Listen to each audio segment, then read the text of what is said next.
What's up YouTube, this is Collect Pokemon and welcome back to another video. In today's video, we are going to talk about the 151 Japanese reprint and how it became a shit show in the US. So I've been following quite closely regarding the 151 reprint and I've made video about it. And in the previous video, I did say that I was quite uncertain as to, the different price range that this booster box will go. And I did say that, if it dropped below around that, $70 marks, I will most likely buy a case. And then if it dropped further, I'll buy more cases. But if it goes up again, I might stop buying. So, I kind of stuck to my words and, I was observing the market very, very closely about the 151 reprint.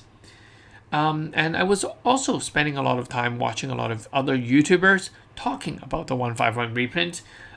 Especially people like PokeNE, which I know will buy a lot of them because there is a market in the US. There's quite a large market in the US that want this booster box. So, in Asia here, in Hong Kong, there wasn't that big of a demand for the 151 booster boxes. People did buy it, but, it wasn't, people weren't that hyped from this reprint. Anyway, so I was first offered to purchase some of these boxes for around $90 a box on April 15th from a few people, from a few sources. I turned down all of them, actually, thinking that $90 a box is a little too expensive, and I do believe that because it was April 15th, if I wait a few more days, the price is more likely to drop than rise again. So I waited until April 22nd, 21st, yeah. And that's when I was offered $75 per booster box. And I quickly said, okay, sure, I'll take a case. Because from my perspective, $75 per booster box is actually cheaper than the original booster box I got it for around $100. And so, why not 75, right? So I bought a case of 12 at $75 per booster box. And I was waiting. I was hoping that, it will drop even further. And I've told a lot of my other sources that, hey, let me know if there are cheaper boxes in the future because I'm definitely still very interested in the set. That's my story. So today, these few days I've been watching YouTube and I've seen that there has been a lot of cancellation of booster boxes. With the 151, a lot of American sellers have pre-ordered or over pre-ordered them, and eventually they realize that they can't actually source enough of these booster boxes to fulfill their order. And everyone is frantically asking everyone else for booster box, and this causes the booster box to spike up in price again. And this is what I think is happening, and you can see from this graph. This graph is from SDK. It is not particularly a store that I would buy from, but we're just using the data from that store. So I'm not going to comment on the store, but I've heard things that doesn't make me want to buy from them. Anyway, so the data shows that on the 15th, which when I was offered around $90, the store was selling for around $80 as on their website. And it dropped to around $56 per booster box on April 19th, just before the actual so-called re-release date. And this drastic drop could be because not a lot of people are buying it when they first offer it at around $80 or $90.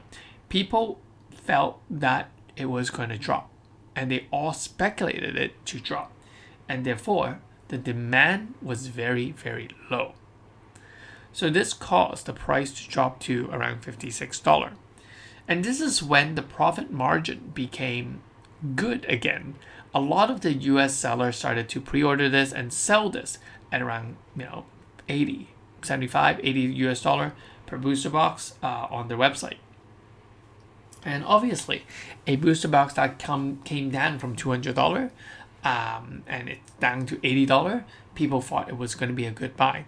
And it sold out instantly on a lot of the Western marketplace and online. And yeah, basically, so instantly they wanted to buy more, and this is quite interesting because this was right at the weekend. On Sunday, it's very difficult to get payments sent and everything else. It's just much more complicated for a lot of things. So over the weekend, people were crazy. People were buying it. Seller in the US are asking sellers in Japan, can you get more? Sellers in Japan thinks that, yeah, I can get more. And every seller in Japan thinks that they can get more. And the order kept coming in. And then Monday happened. They asked whichever source that they're getting the cards from. And then they realize they can't get any more. And that is when the price of the cards of the booster box starts to spike up again.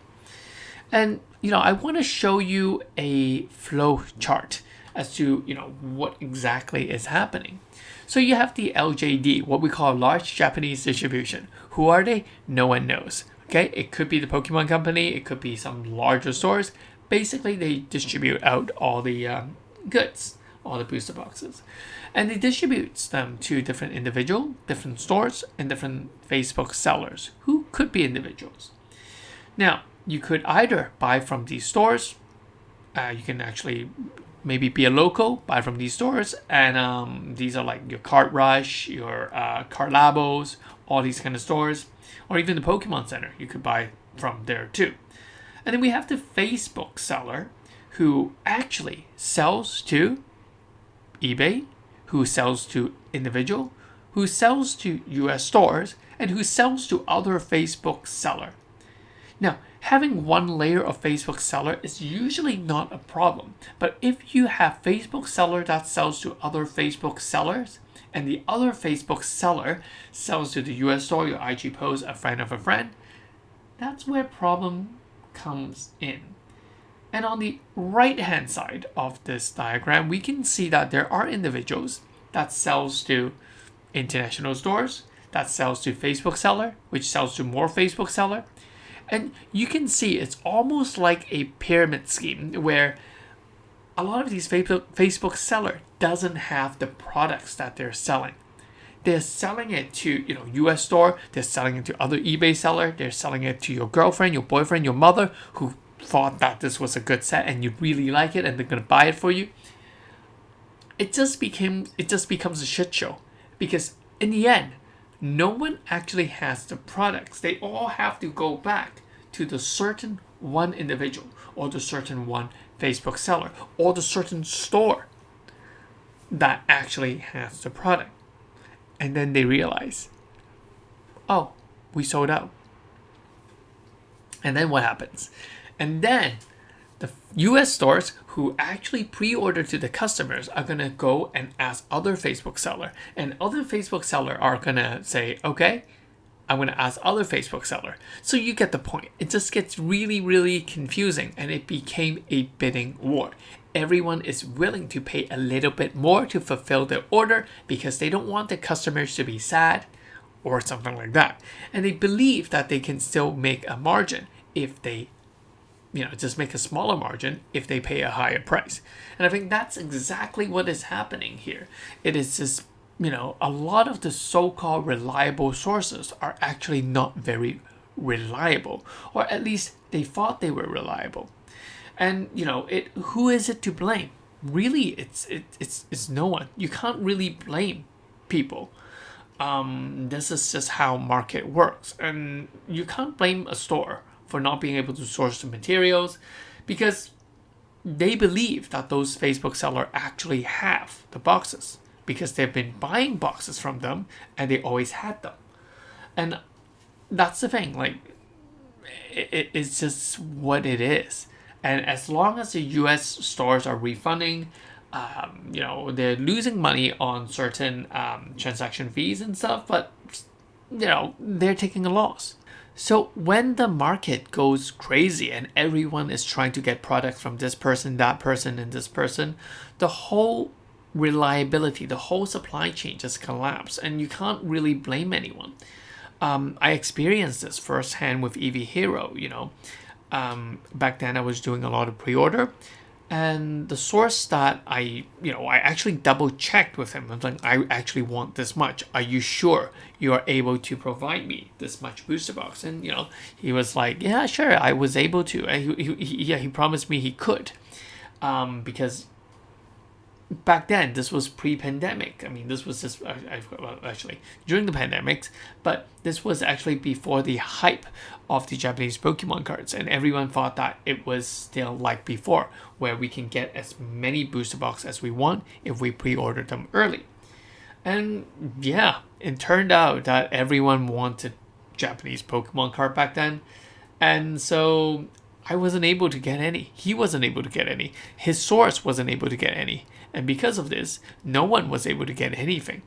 And, I had to refund a large sum of money to the people who purchased them. It's not that I didn't want to find a replacement. It's not I didn't want to find other sources. It was just that it's not possible. Even if you have the money, even if I'm willing to pay more, no one was selling. Because everyone is thinking that, hey, maybe at the day of the release, the price will go up even more. Why would I sell it at this price? So that's what is happening to the 151 as well. But something that is interesting and something that caught my eyes is that the single cards of 151 actually did not change in price. And this makes me wonder, what are people doing with the 151 booster boxes?